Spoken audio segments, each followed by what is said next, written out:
ये कहानी है रामपुर गांव की, जहां सविता अपने 3 बेटों के साथ इस घर में खुशहाल रहा करती थी। फिर सविता की छोटे बेटे की पढ़ाई के चक्कर में सविता को ये घर गिरवी रखवाना पड़ा और उसके छोटे बेटे प्रेम ने घर को छुड़वाने से मना कर दिया। और फिर देखते देखते ऐसे हालात हो गए कि उनके पास खाने पीने को कुछ ना रहा। चलिए चलते हैं अपनी कहानी की तरफ और जानते हैं कि आज की इस कहानी में सविता के साथ क्या हुआ। कहानी में हमारे साथ बने रहिएगा और आखिर तक पूरी कहानी देखिएगा।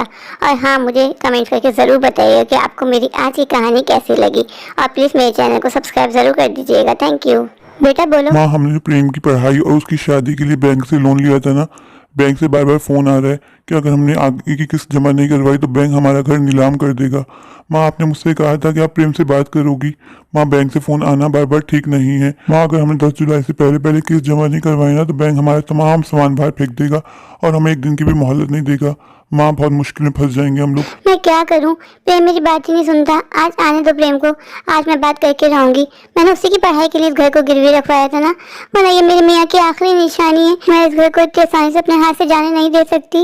इनकी यही तो याद मेरे पास है। अगर ये घर मुझसे चले गया तो मैं उनको क्या जवाब दूंगी ऊपर जाके। वो मुझसे कहते थे कि इस घर को कभी मत बेचना, और इस प्रेम की बातों में आके मैंने घर को बेच दिया। ये प्रेम कितना सेल्फिश हो गया।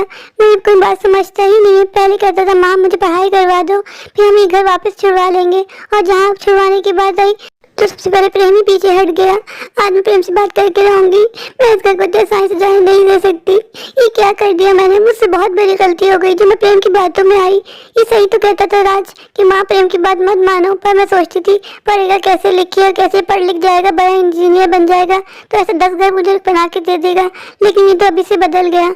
अच्छा हुआ प्रेम बेटा तुम अभी आ गए, तुम्हारी बात कर रही थी, तुम्हारे बारे में ही सोच रही थी। प्रेम तुम्हें नहीं पता, बार बार बैंक से फोन आ रहे हैं। अगर हमने किस्त जमा नहीं करवाई तो बैंक हमें घर से निकाल देगा।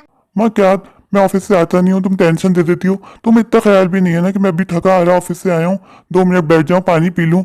लेकिन नहीं, तुम्हारी तो कभी परेशानियां खत्म होती नहीं है। मैं तुम्हारी एक टेंशन खत्म करता नहीं, तुम दूसरी टेंशन पहले से लेके आ जाती हो। प्रेम तुम कैसी बातें कर रहे हो। तुम्हारी शादी और तुम्हारी पढ़ाई के लिए मैं घर गिरवी रखवाया था। जब तो तुम कहते थे कि माँ मुझे इंजीनियर बनने दो, मैं आपका घर आपको वापस दिलवा दूंगा, और अब जब मुझे तुम्हारी जरूरत है तुम एकदम हाथ पांव सब छोड़ के बैठ गए हो।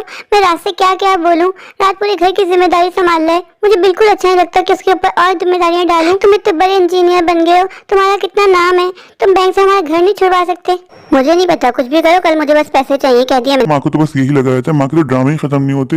अब घर नीलाम होता है तो हो, मैं इस बार कुछ नहीं करूंगा। माँ, मैं किचन में खाना पकाने के लिए गई तो मैंने देखा गैस नहीं आ रही। क्या हुआ माँ, आपने गैस का बिल जमा नहीं करवाया? आपने कहा था प्रेम से कह के गैस का बिल जमा करवा देंगी। माँ, कल लाइट चली गई थी और आज गैस काट के चले गए, ऐसा कैसे चलेगा? माँ, अब आपको प्रेम से सख्ती से बात करनी होगी। आप जानती हैं चिंटू भूखा बैठा है। मैं चाहूँ तो बाहर से खाना मंगवा सकती हूँ, पर आप जानती हैं बाहर खाना खा के उसका पेट खराब हो जाता है। मैं क्या करूँ बहू, मैं खुद परेशान हो गई हूँ। इतनी छोटी सी जिंदगी में कितनी टेंशन है, मैं खुद परेशान हो गई हूँ। कभी कभार दिल चाहता है कि मर जाऊँ। माँ, ये आप कैसी बातें कर रही हैं? आपको प्रेम को समझाने के बगैर आप अपने आप को कोस रही है। माँ, आप ही तो हमारे घर की बड़ी हैं। मैं तो बस आपसे इतना कह रही हूँ कि आप प्रेम से बात कीजिए। बेटा, तुम्हें क्या लगता है मैं प्रेम से बात नहीं करती हूँ? मेरी कोई बात सुनता ही नहीं है, एकदम बदल गया जब से उसकी शादी हुई है। कभी कभी तो मेरे दिल में आता है कि मैं जाके मर जाऊं।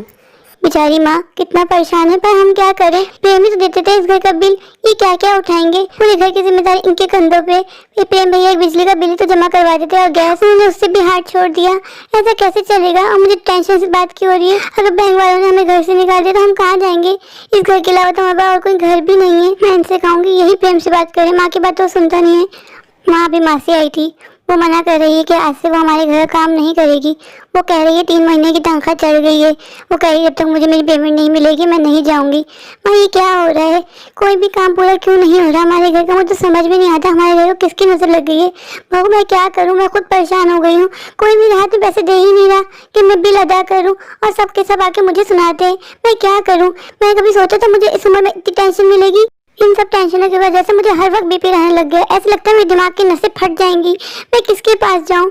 मेरी जिंदगी की सबसे बड़ी भूल हो गई मुझसे, जब मैंने अपना घर गिरवी रखवाया प्रेम के लिए, और प्रेम ही आज बदल गया। बेचारी माँ, मुझे माँ को देख के बहुत अफसोस होता है, लेकिन प्रेम और अंजलि को कोई फर्क नहीं पड़ता। हम कितना साथ दें माँ का, पर प्रेम भैया को कुछ तो सोचना चाहिए ना कि प्रेम भैया माँ को इस उम्र में कितनी टेंशन दे रहे हैं। अब तो मुझे ऐसा लगने लग गया कि प्रेम भैया को कोई फर्क ही नहीं पड़ता हम सब से। अब सिर्फ उनके लिए वो और उनकी बीवी है, हमारी कोई वैल्यू नहीं है, हम इस घर में नहीं रहते।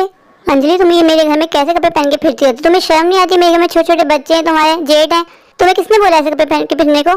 तुमने देखा नहीं तुम्हारी दोनों भाभियां कैसी हैं, कैसे कपड़े पहन के फिरती हैं? ये मेरे घर का माहौल नहीं है कि तुम छोटे छोटे कपड़े पहनोगे यहाँ वहाँ फिरती रहोगी। मेरे इस महल में बहुत इज्जत है।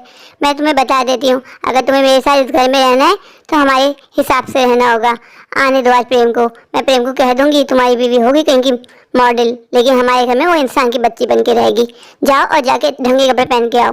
अपने दोनों कान खोल के मेरी बात सुन लो। अब तुम कोई नई नवेली दुल्हन नहीं हो जो हर वही कोने में बैठी रहती हो। तुम जाओ और अपनी भाभीियों के साथ मिलकर घर के काम में साथ दो।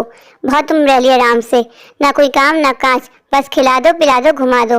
अब बीबी ऐसा और नहीं चलेगा, ये मेरा घर है, यहाँ मेरी मर्जी के हिसाब से रहना होगा। मैंने तुम्हें बहुत छूट दे दी ये सोच सोच के कि नई लड़की हो, नई लड़की हो, एडजस्ट करने में टाइम लगेगा। लेकिन बीबी अब 6 महीने हो गए हैं, अब तुम कहीं की नई बहू नहीं रही हो। अब जाओ दोनों भाभियों से पूछो कि किस काम में उनको हेल्प चाहिए और उनकी मदद करना शुरू करो। मैं रानी और रमीना से कह दूंगी या तो तुम्हें लंच की जिम्मेदारी दें या फिर डिनर की। बस तुम्हारी माँ ने तुम्हें घर ही कोई काम काज सिखाए या बस यही सिखाया कि शौहर को उंगली पे कैसे नचाया जाता है? आप कुछ बोलने का कष्ट करोगी या मेरे सामने ऐसी स्टैच्यू बन के खड़ी रहोगी? शौहर के सामने तुम्हारी बड़ी जबान चलती है, बड़ी टट्टा चलती है, 2 मिनट के लिए भी चुप नहीं होती हो। अब क्या हो गया है? सारी हवा निकल गई तुम्हारी। बीबी अब आराम के दिन चले गए तुम्हारे। जितना आराम तुम्हें करना था कर लिया, जितना घूमना फिरना था सब कर लिया। अब जाओ रानी और रमीना के साथ घर के काम में हाथ बटाओ। हमारा कोई नौकर चाकर नहीं है, हम लोग खुद ही अपने घर काम करते हैं। तुम्हें बहुत बैठा के खिला लिया पिला लिया और मैंने देख लिया कि बिठा के खिलाने पिलाने का कोई फायदा नहीं है। तुम लोग एहसान तो कभी मानोगे नहीं, क्योंकि तुम लोग हुई एहसान फरामोश। जो गलती मैं कर चुकी हूँ वो मैं नहीं करूँगी। मेरे प्यारे प्यारे व्यूवर्स, अगर आपको मेरी आज की स्टोरी अच्छी लगी हो तो प्लीज़ मेरे चैनल आशिक के जहाँ को लाइक कीजिए, दोस्तों के शेयर कीजिए और हाँ, मेरे चैनल आशिक के जहाँ को सब्सक्राइब करना बिल्कुल मत भूलिएगा। तो अभी जाके फ़ौरन मेरे चैनल आशिक के जहाँ को सब्सक्राइब कर दीजिए, मुझे सपोर्ट दीजिए, मुझे ढेर सारा प्यार कीजिए। Thank you.